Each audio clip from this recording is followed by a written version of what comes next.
I would come down on the side that what Israel is claiming, it was a rocket that went awry from the groups that are attacking Israel. Then I'd have to believe them.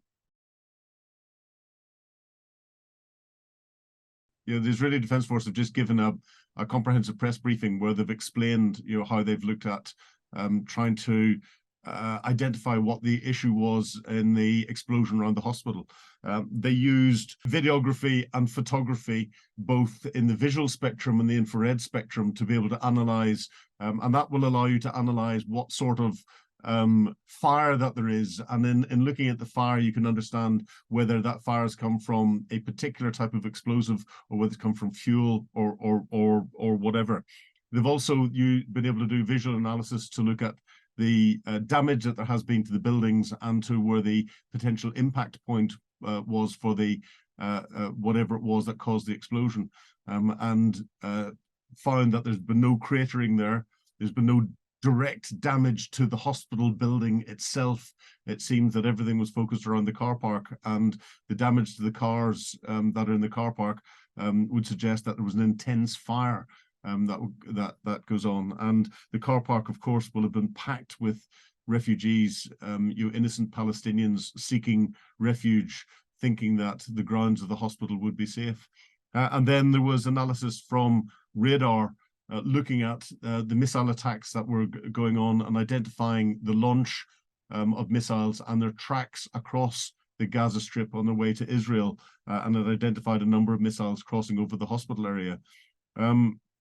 And then finally, looking at that, signals intelligence, interpreting and examining telephone calls and other communications to see what Hamas and what the other groups that are fighting against Israel were saying at the time. أول مرة بنشوف الصاروخ زي هيك والشظايا هذه، فبقول لك تبع الجهاد، صواريخ الجهاد الإسلامي هاي. إيه؟ فهم بقول لك عون الجهاد الإسلامي. من عندنا هذا؟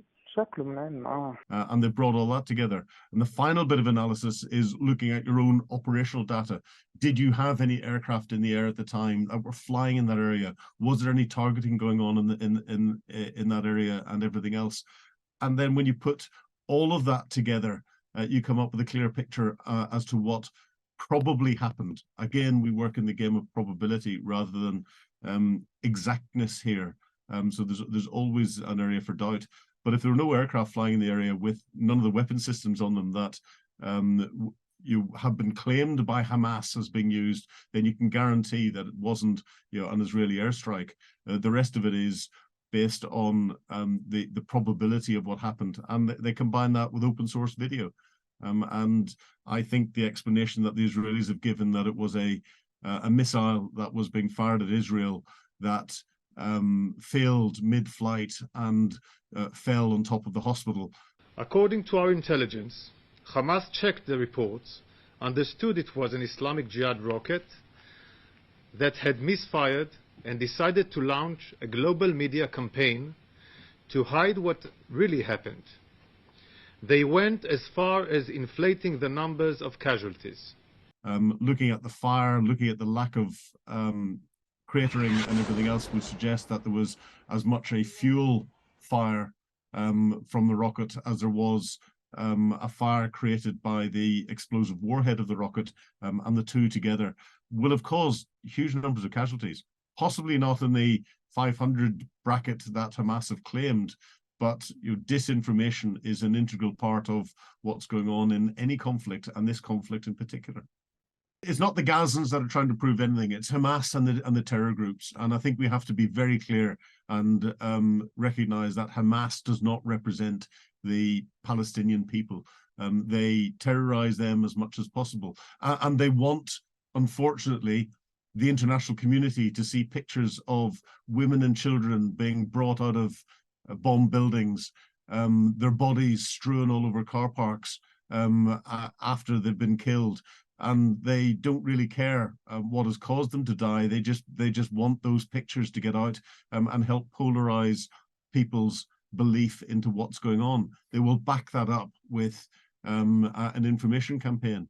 The thing that struck me just after I saw the pictures of the attack and the breaking headlines of the explosion and the breaking headlines of the explosion at the hospital was just how quickly the international press decided to label it as an Israeli air attack, when the reality was all we knew was there was an explosion that was there. And the speed with which Hamas had come out with statements to say it was an Israeli air attack. You know, having been in military operational headquarters where reports have come in of a civilian target potentially being hit by something, I know it takes quite a long time to be able to identify exactly what happened. And I have been there and been examining intelligence and examining reports on potential explosions against civilian targets that were being accused of what we had done. And it took us several hours to work out exactly what had happened. There's no way would Hamas on the ground within minutes be able to know exactly what happened.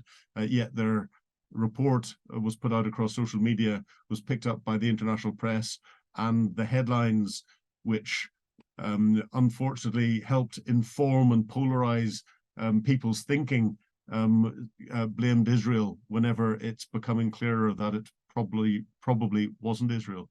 I would hope, but I'm not sure whether it'll happen, that the United States would bring out some intelligence in a briefing of their own that would either complement or go against if they think it's wrong what the IDF have said, and potentially the British could do that.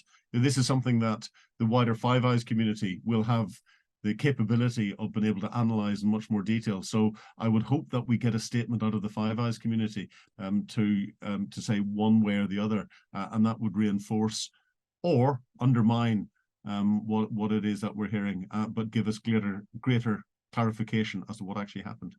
I was deeply saddened and outraged by the explosion at the hospital in Gaza yesterday. And based on what I've seen, it appears as though it was done by the other team, not you.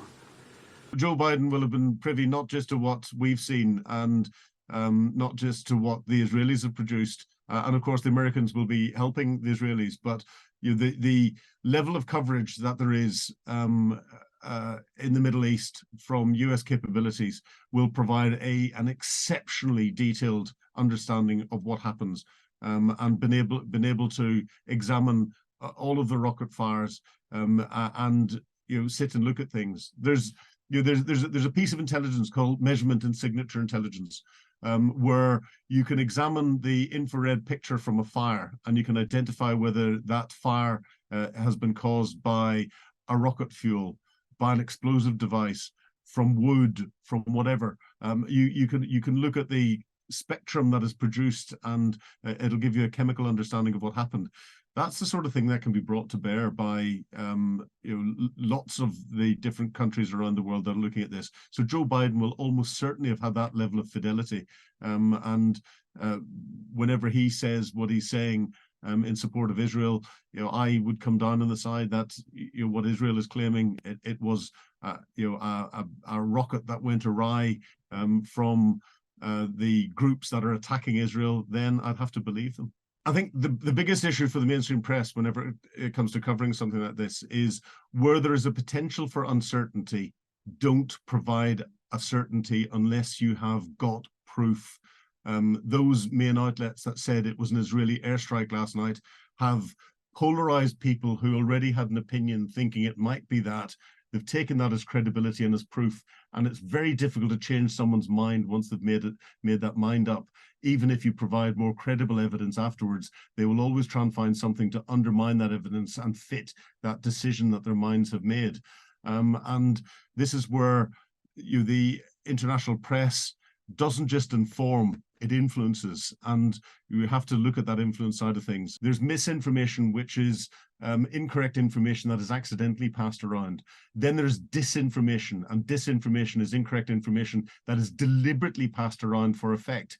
Hamas, whenever they put their social media posts out and immediately blamed Israel, were putting out disinformation. They were trying to get the international media to pick up on that, to put it round, to polarize opinion across not just the Middle East, but across the world, and have an effect on what's going on.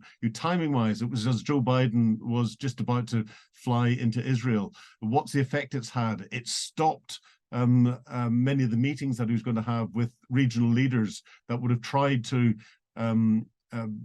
bring some form of succor to the Palestinian people with aid getting into them and try and bring the wider Middle East community together to support Israel against Hamas. It is focused Hezbollah in southern Lebanon. It is focused Iran to support Hezbollah and polarize what's going on there. This one incident has probably made the whole situation in Israel, between Israel and Hamas, much more dangerous. I think something like this has changed the conflict in that it has taken away a lot of the efforts that we saw Antony Blinken, the US Secretary of State, carrying out over the last 5 or 6 days. It is undermined just about everything that he's achieved and pushed that back. The unfortunate thing is that it means that it's likely that this conflict is going to go on longer, and the people that are going to suffer more are the Palestinian people, the innocent Palestinian people, not the Hamas terrorists, not the other terror groups that are there, but it's the innocent Palestinian people who will be paying the price. Hamas want them to pay the price. They want the international community to think that this is a war against the Palestinian people, which it clearly isn't.